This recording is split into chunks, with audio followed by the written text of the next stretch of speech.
Good morning, good afternoon. As you can tell, I'm not in class today. That's okay because I'm going to make a video of all the notes that we would do together, and I'm going to show you how to do it on the IXL as well. So you're not missing anything by me not being there, which is no problem.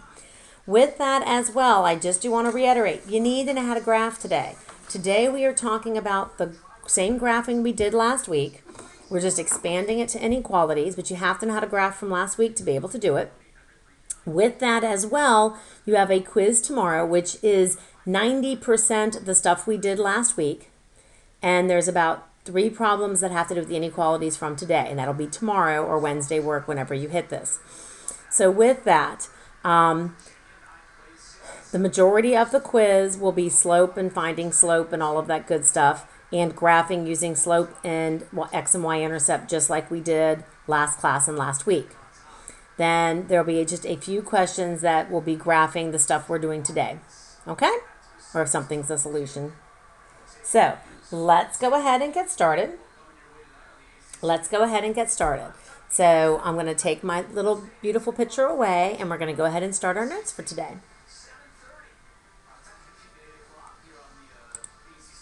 All right, so today we're going to talk about linear inequalities. What is it? How is it different? And how is my graph different? That's what we're going to talk about today. So first, linear inequalities. A linear inequality is similar to a linear equation,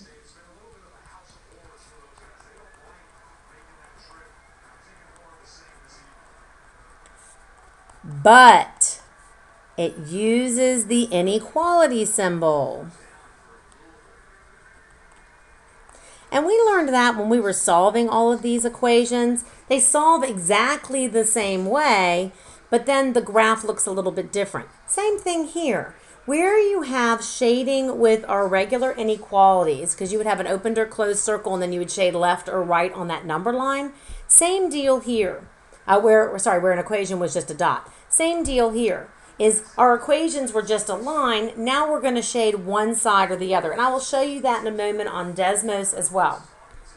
What you have to realize is the solution is all the ordered pairs that make the inequality true.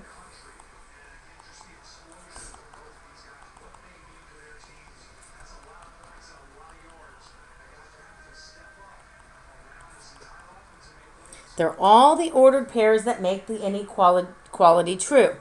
When it is graphed, it is the shaded region. So when we actually graph it, it's the part that's shaded is the solution. When you graphed it as in a horizontal inequality, same deal. It was the shaded region, same deal. It's always in the shaded section.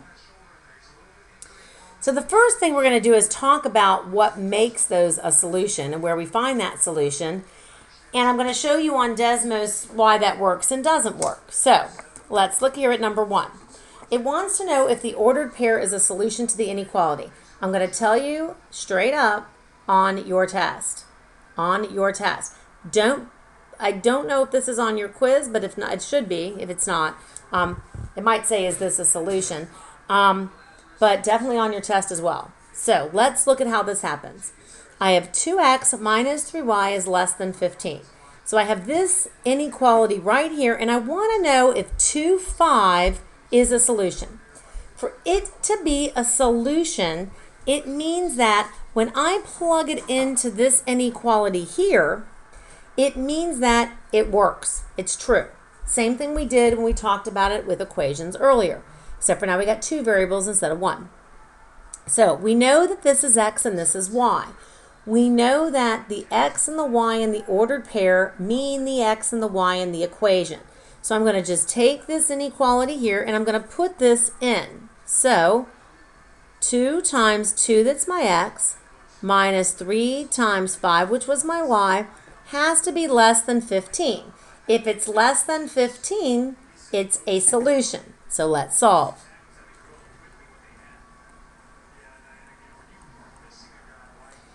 11 is less than 15 every day on a good day. So my answer is yes, yes, yes, I am a solution. So let's look at our next ordered pair. So 2 times -1 minus 3 times -7 has to be less than 15. So let's all do the math.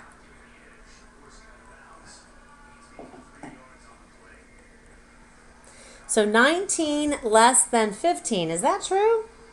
No way, Jose. So no, no, no, it is not a solution. No, no, no. Let's look at number 3. Again, he's x. Again, he's y. Plugging him into our equation.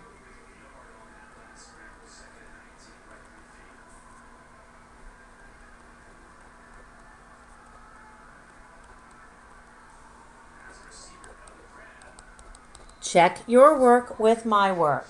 Check your work with my work.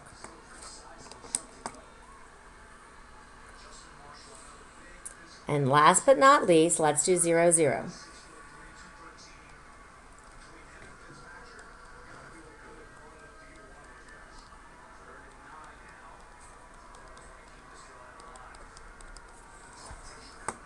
Check your work with my work. Check your work with my work. Now, I do want to show you what this means when we look at the graph. Because you know Desmos does everything. So here, looking at my little Desmos, I want to plug in this inequality right here. So I'm going to take it here and I'm going to plug in 2x minus 3y less than, all my less than and greater than symbols are here, less than 15. Notice that line is dotted. We are going to talk about that dotted line. Anything on that dotted line is not a solution because it will not work because it's not equal to it. Okay, we're going to talk about that in a second more. It has to be a solid line for it to work. So what that means is I could take this here, 2, 5. If I came here to 2, 5, 2, 5, it's sitting in my shaded region, so therefore he's a solution. The shaded part is my solutions. -1, -7. It's down here in the white area, not a solution. It has to be in the shaded solution. So -3, 4. Sorry, 3, -4. Sorry, 3, -4. Right over here, not a solution. Sorry, because it's trying to focus on both things. And 0, 0. Middle of my graph, shaded solution. So the answer is yes. So I can go back and I can look at that work. I can also check all the graphs that I make. I can also check all the graphs that I make. So let's talk about that and let's graph. The first step here says to put the inequality in slope-intercept form. Now, you do not have to do this, okay? If you put it into slope-intercept form, it's a lot easier to go ahead and graph. But remember, we also learned standard form. Standard form says x plus y equals my number, and I use my intercepts. You can do that as well. That is not wrong at all. That's not wrong at all. You can use either one to graph. So you can put the inequality in slope-intercept form, or you can leave it in standard form. The only thing sometimes about leaving it in standard form is you might have some weird fraction, then your answer might be wrong. Because you kind of need whole numbers when you're graphing, okay? That's the only thing you got to be careful of. So it says, hey, we're going to graph the line. This is where we're going to have that dotted or solid line. So the first thing I'm going to do is I'm going to look at my inequality. Well, I want you to think for a second. Back in the day, when I had an open circle when I was graphing on a linear inequality, that means just a straight line, I used less than or greater than. So same thing holds on here. I'm going to use a dotted line, which is dashed, for my less than or my greater than symbol because it's not equal to the line. It's not that the answer is not really equal to that. Just like back in time, my closed in line, I have less than or greater than, or I have to use a solid line, straight solid line for less than or equal or greater than or equal. Just like I used a closed dot when I was graphing a plane equation or when I graph that singular horizontal inequality. Either one. Now, when you go to shade, which we're going to go over all this in a second, we are going to use the test the point 0, 0. This is important, okay? It makes more sense than this part here, because I don't understand this part here. I won't use it, but it says to shade above the line if it's greater than or equal, but I'm not sure really what's above the line. It says shade below the line for less than or equal or less than or equal. Sorry. Can't both be or equal. Sorry, less than or equal. But I'm not sure what's really above and below the line, so I would go ahead. I'm always going to use the test. Even at my ripe age of 52, I use the test. Okay? I never cheat. I don't try to take the shortcut. All right, so on this first one here, we're going to go ahead and put this one in slope-intercept form. The other ones we're not going to. Okay, so this one we're going to go ahead and put in slope-intercept form. So when I'm going ahead and doing that, I want it into slope-intercept form. The first thing I look for whenever I'm graphing, besides what form to put it in, is this symbol right here. That symbol right there tells me I'm going to use a dotted line. I always check that first because I want to remember whether I'm going to have a solid or a dotted line. So the first thing I do is say bam, less than, bam, dotted. Easy. So I'm going to go ahead and put this one in slope-intercept form, which means I'm going to bring the 2x to both sides. So I'm going to subtract my 2x, subtract my 2x. So I have negative 3y is less than negative 2x plus 15. I'm making a point on this one as well. Divide everything by negative 3. Well, that's the point I'm making. If you're dividing by a negative, just like your other inequality rules, this needs to change directions. It does nothing but hinder your shading, that if you don't flip it here, it's going to change your shading. Now, that's why I'm going to tell you to always use the original, and it doesn't matter for that test. And I'll talk about that more when we get there. But you need to flip it because I divided by a negative. That's a positive 2/3 x minus 5. So now I have my slope-intercept form. Here is my b, and here is my m. My inequality has nothing to do with how I graph it. Nothing. Okay? Nothing to do with how I graph it. It's just how I solve an inequality. If I use this to shade, okay, I have to have had flipped it. If I use the original, which I'm going to use, I never have to worry about if I flipped it inappropriately or not. Just saying. And that's why it's always good to check it to see if you did it right. So here, I'm going to take my negative 5 on my y. I'm going to move my slope up to over 3. I know I'm going to have a dotted line, and I know I have a ruler sitting right here somewhere. Well, that's weird. I just had my ruler in my hand. And now I can't. Oh, there it is. Now I can't find it. It's blended in with all my pens, all my colored pens. There we go. It's a dotted line, which means I just dash it. No biggie. All right, so now this is the test part. I have my line, which is no different from what we did last week. Exactly the same thing, except for it's dotted. But now I'm going to do that test. When I do the test, I'm going to take the point 0, 0 on my graph. He's my x, he's my y. I'm going to use my original in case I messed up my equation. I'm going to plug it in. Oops, that's minus. So 0 minus 0 is less than 15. 0 is less than 15. That is true. Yes, that is true. Yes. 0, 0, my comma is very big, is shaded. That means I'm shading the side of the graph with my 0, 0 on it. That point is true. That point is shaded. Yes, it is true. Yes, it is shaded. That's what that means. And bam, I'm done. There is no other writing anything out or anything being different. That is my answer. Nothing else going on. Perfect.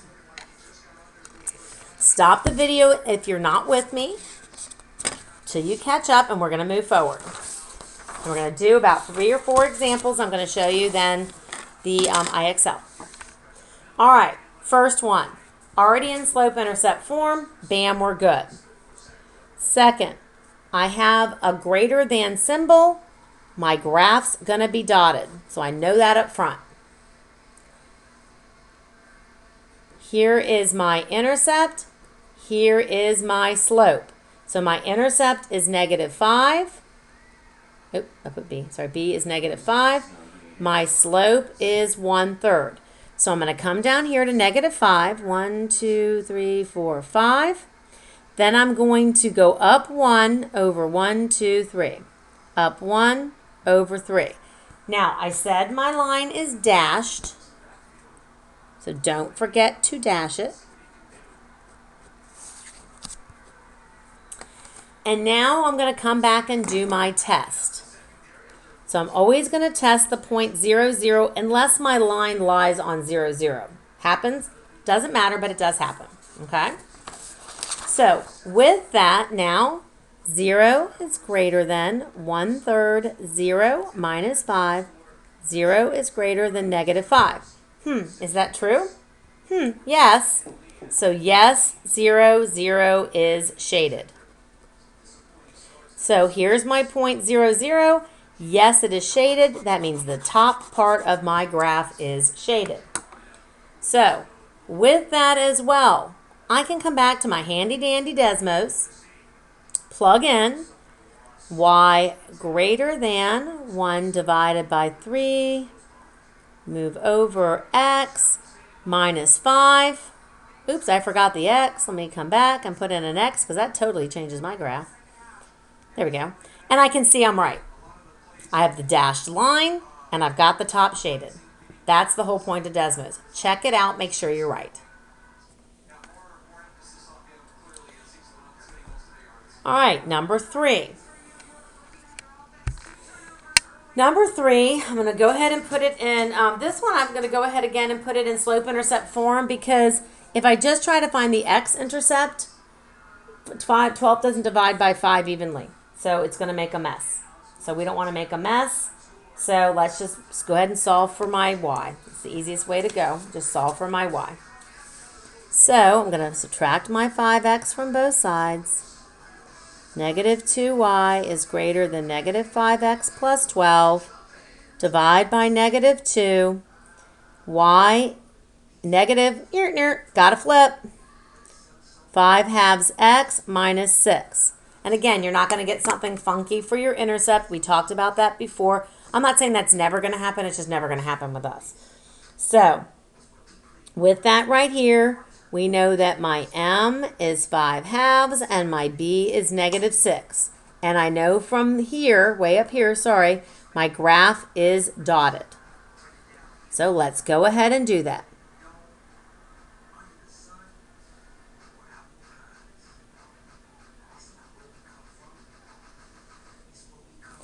All right, now I'm going to connect them.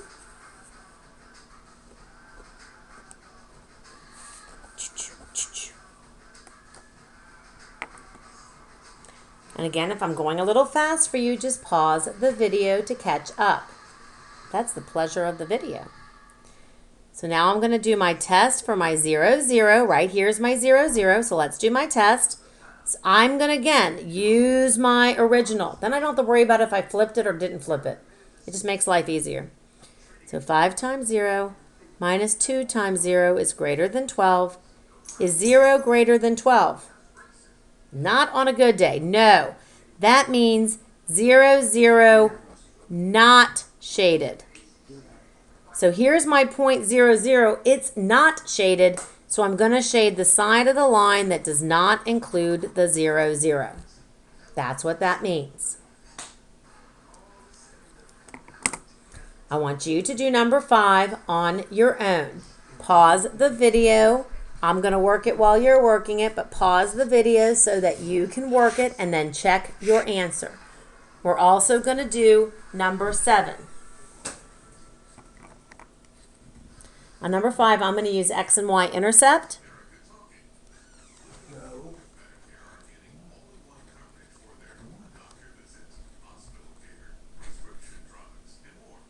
Again, that's just like being x equal to 8.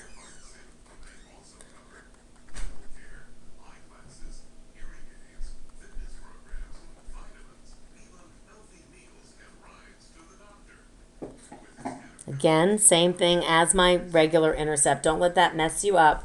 That sometimes messes people up, but that's fine. So my x is 8. 1, 2, 3, 4, 5, 6, 7, 8. My y is 8. 1, 2, 3, negative 8. I messed up there. Sorry, it's negative 8.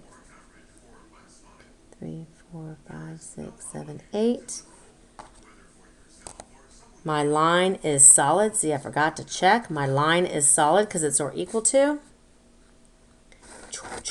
Solid line. Now I'm going to come back and do my test.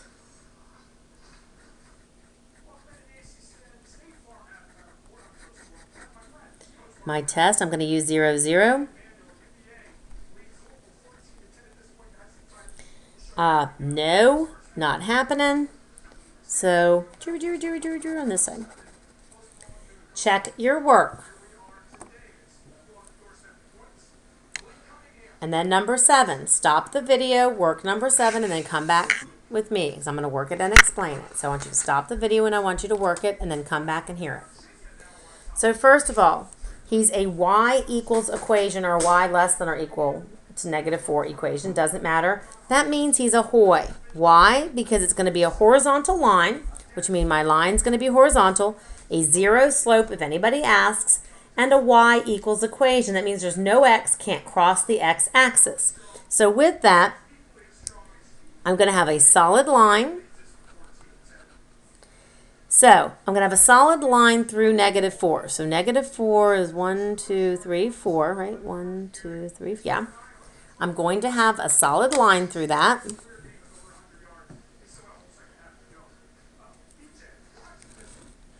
Now, obviously I'm still going to do the test for 0, 0. But I don't have an x. That means I'm only going to use the y 0. That's all that means. So 0 less than or equal to negative 4. Not that I'm aware of. Nope. That means that no, this point 0, 0 is not included. So the whole bottom is shaded.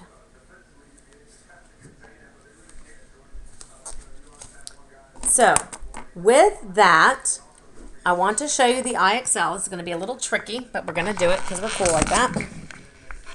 It's going to take a second to get it all to be the way I want it. So give me a second. Sorry if I'm giving you a headache by flipping it all around. All right, so here is the IXL right here. So it says to graph this line. When you graph the line, you're going to have to plot the points. You're going to have to switch between solid and dotted, and then you're going to have to select the regions. It's a little more work. This is the only IXL you have today. You have one. That's it. So I have x is greater than 7. So first of all, ding, ding, ding, I'm going to have a dashed line. Ding, ding, ding, he's my vux.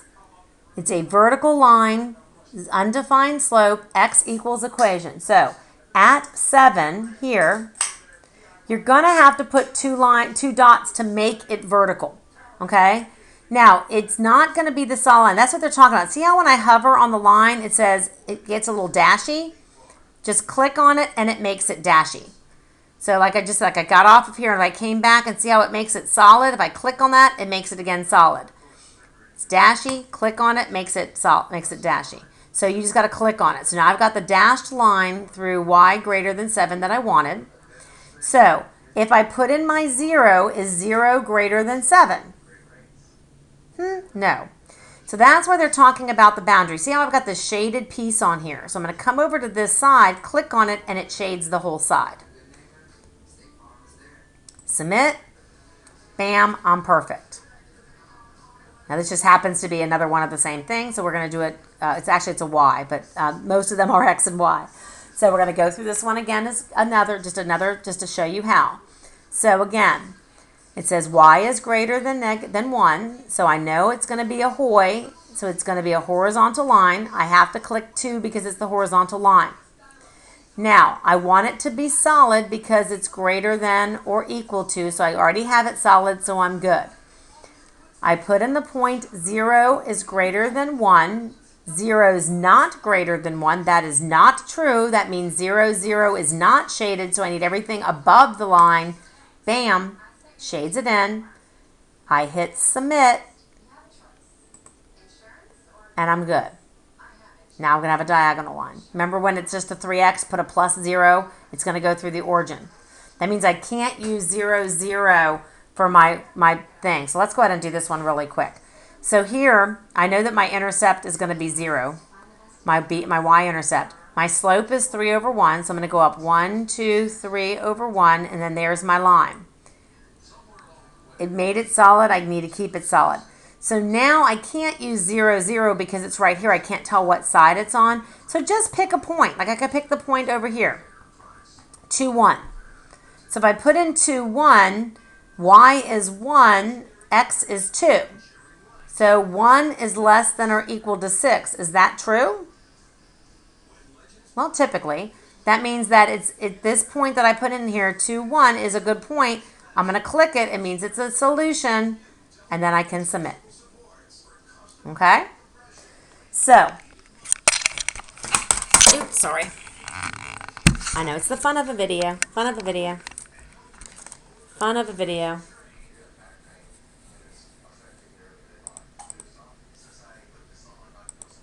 So, on that note, you all have a great day. Do your IXL. You only have the one IXL T.2 because of the, T.3, only because you have a quiz next class on all of graphing. This covers almost everything on the quiz because it's equations and inequalities except for the slope. So study the slope formula and study counting the slope on a graph, which you know how to kind of do because you're going to be graphing slope-intercept form. Easy schmeezy. But know that slope formula, the y2 minus y1 over x2 minus x1, because that's on the quiz as well.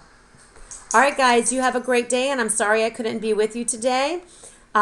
We will have on Wednesday the math help, so don't worry. So come to that if you need to review before the quiz. Have a great day. Y'all are amazing. You will do fine.